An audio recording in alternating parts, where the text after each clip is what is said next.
analysis of text at the level of phonology. Look, as I told you, functional grammar is all about analyzing the text, means looking at the language at the text level, not at the word level, not at the level of just grammar. In a complete text, complete piece of writing, complete look here, a text can be studied at the level of phonology, graphology, and lexicogrammar. So the present lesson is all about analyzing, interpreting the text at the level of phonology. In our next lesson, we can talk about graphology, and thereafter, in the next lesson after that, we can talk about lexicogrammar. So these are the topics we will discuss. Interpretation of a text at the level of phonology. What we will get at the end of the lesson. What we will achieve at the end of the lesson. What we will understand at the end of the lesson. So these are the following points. After we end our lecture, we will be able to understand all these points. Number 1, constituency, and that is the level phonological. The second level is graphological. The third level is lexicogrammatical, that we will discuss later. 1.1, constituency. We will come to know what is constituency. 1.2, phonology. 1.3, line. 1.4, food. 1.5, syllable. 1.6, rhyme. 1.7, onset. 1.8, rank scale. These are the items, these are the terms we will be able to understand by the end of the lesson. So we move on to our actual discussion, actual understanding of what is constituency at the level of phonology. Look here, point number 1. Perhaps the most noticeable dimension of language is its compositional structure, known as constituency. Larger units of language consist of smaller ones. Look, the first point is that perhaps the most noticeable dimension of language is its compositional structure. Look here, the most important dimension of language, aspect of language, is its compositional structure. Means any piece of writing, any text, when it is composed, it has its own structure, it has its own shape. You can take it as one piece, and this is known as constituency. Now further, larger units of language consist of smaller ones.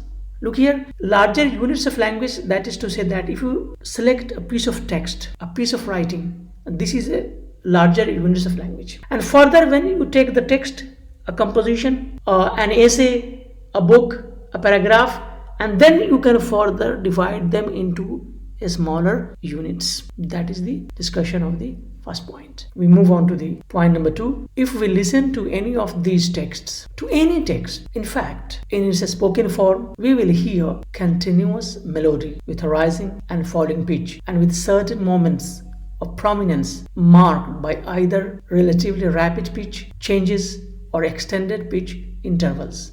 Look here, point number 2 is about we always listen to any of the texts, that is to say any text. In fact, in its spoken form, look, every day, every moment we speak, we share ideas, we listen. When we hear somebody talking, somebody is speaking, then what do we find as a linguist or as a student of linguistics, as a student of language?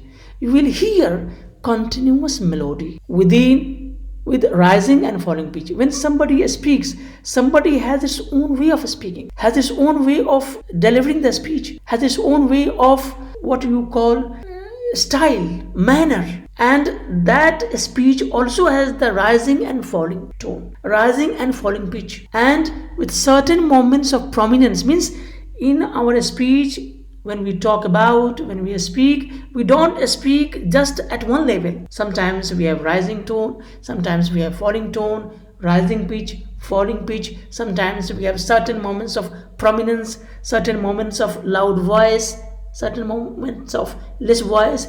All these things are part of text when we analyze. Look how a text, how a speech becomes effective. A speech becomes effective not only because it is written or it is spoken. The most important is that how it is spoken, in what manner it is spoken, how it is delivered. There are millions of people, they speak, they deliver a speech, but some of the speeches, some of the sermons by important people, they become very important. Why? Because the delivery of a speech, the delivery of language is so impressive, so beautiful, it touches our heart and mind. That is the point all about in 2. We move on to the next. Point number 3. These moments of prominence define a snatch of melody, a melodic unit or line, and within this melodic progression we will be able to pick up a more or less regular beat defining some rhythmic unit or foot. Look, there are two terms, line and foot. At the end of the lesson I have already given separate definitions for such terms. What I mean to say here is that, look, melodic unit, this is very important. When somebody is speaking and somebody is going through a rising and falling pitch, it creates a melody, it creates a sort of rhythm, that is to say a line and foot. It makes the text a bit impressive, sweet to listen to, melodious to listen to. So a text contains not only rising and falling pitch, it also contains a melodic unit, that is to say line, and also it has a rhythm within it, what we call a regular beat. The regular beat and melody and rhythm is not only about poetry. Poetry, of course, is particularly for this, but even in our day-to-day conversation and speech, when there is no melody, when there is no rhythm, when there is no connection between the words and there is no harmony between the words and the feelings and the way you speak, then that speech cannot be that much effective. Go to the point number 4. We can perhaps recognize that the line and the foot of our traditional verse meters are simply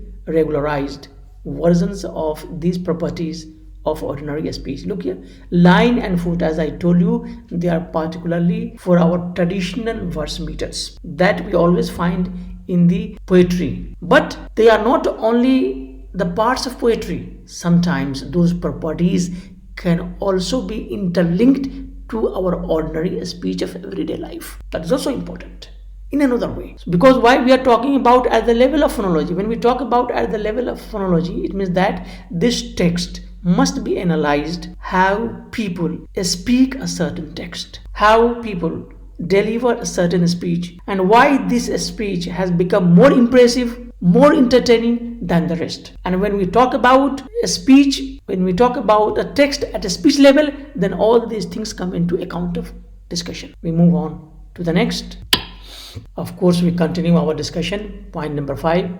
Each foot in turn is made up of a number of syllables, and each syllable is composed of two parts, one of which enables it to rhyme. So each foot is made of a number of syllables. The foot is a very technical word in poetry.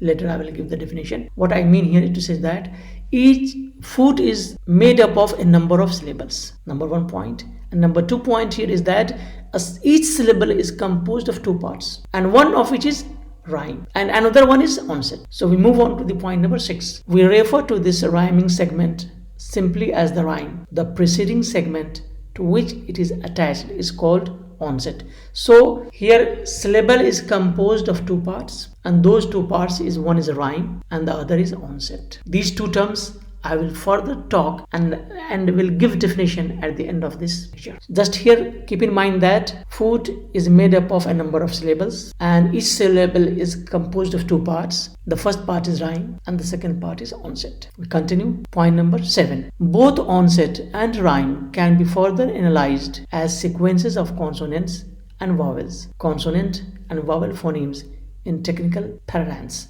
So both onset and rhyme can further be analyzed as sequences of consonants and vowels. Of course, onset and rhyme both contain a number of sequences of consonants and vowels. Without the involvement, without the combination of consonants and vowels, the onset and rhyme cannot be created at all. That is the point number 7. We move on to the next page, next slide, and we continue our discussion. There is a form of order here that we can call constituency, whereby larger units are made up out of smaller ones. A line out of feet, a foot out of syllables, a syllable out of sequences of phonemes. Look at this important, very important point. Look at a form of order that we can call constituency. What is constituency? Constituency is a form of order. Constituency is a larger segment of any text and unit, putting things in order, putting things in a scientific manner, in a systematic manner, and that we call constituency. Okay, what we find, how this happens, larger units are made up of out of smaller ones. Look here, if you write a book, if you write any piece of composition, or if you analyze any text, so the text is big, we can call it as a larger unit, and that text has further smaller units, smaller ones, smaller steps. Then we have line in any text, and the line is made out of it, and the foot is made out of syllables, and the syllable is made out of sequences of phonemes. Look here, to understand this part, it is to say that look at a house, how the house is built, how the house is structured. The house is a larger unit. You can further divide it into smaller parts. Then you can talk about bricks, then you can talk about cement, then you can talk about sand, then you can talk about particles. So starting from top to bottom, here the same case is here, that a text is a larger unit, and further you go on dividing till you go to the last point. That is the point here. And the last point of this discussion, we refer to such a hierarchy of units related by constituency as a rank scale, and to each step in the hierarchy as one rank. Here we have a hierarchy of units. We have a hierarchy.